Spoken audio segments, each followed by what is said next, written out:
Warrant ఇస్తారు. అది తీసుకుని వస్తే ఏ కోర్టు కూడా ట్రాన్సిట్ వారెంట్ ఇవ్వడానికి అభ్యంతరం పెట్టదు. వీళ్ళు ఇప్పుడు ఆ సాక్షి, ఈనాడు జ్యోతే కదా మన కథనాలు, ఈ మూడింటిని క్రోడీకరించి చేస్తుంటే కనబడింది ఏంటంటే, వీళ్ళు వెళ్ళిపోయేసి అరెస్ట్ వారెంట్ ఉంటే తలుపు కొట్టి మరి వారెంట్ చూపెట్టి యు ఆర్ అండర్ అరెస్ట్ అని చెప్పడం సినిమా స్టైల్. చెప్పి హాస్పిటల్ తీసుకెళ్ళి అక్కడ చెక్ చేయించేసి కోర్టుకు తీసుకెళ్లేసి తీసుకొచ్చేయడం సింపుల్ అది. కానీ వీళ్ళు సినిమాల్లో స్మగ్లర్లని టెర్రరిస్టులు పట్టుకోవడానికి వెళ్ళినట్టు గోడ దూకి లోపలికి వెళ్ళారట. వెళ్ళి వాళ్ళతో వాళ్ళ మిసెస్, వాళ్ళ అమ్మగారు వాళ్ళతో దబాయించి వారెంట్ ఇచ్చే వీళ్ళు నోటీస్ ఇచ్చారు.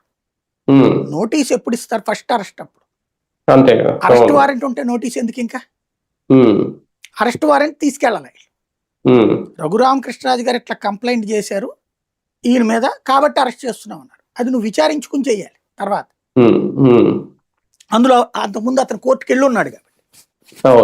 ఇప్పుడు అక్కడ ఆయన ఫైర్ డిపార్ట్మెంట్ లో ఐజీగానే ఉన్నాడు కాబట్టి ఆ స్థాయిలో అతనికి సెక్యూరిటీ అతనికి ఉంటది. హోంగార్డులో అప్డేట్ చేశారట ఈయనకి, మీరు ఎట్లా చేస్తారు. ఆ తర్వాత వీళ్ళు వాళ్ళ అమ్మకి నోటీస్ ఇచ్చి రూల్ ప్రకారం తీసుకొచ్చారు. బయలుదేరాక మనకు రూల్ ప్రకారం ఏంటి, దగ్గర ఉన్నటువంటి కోర్టులో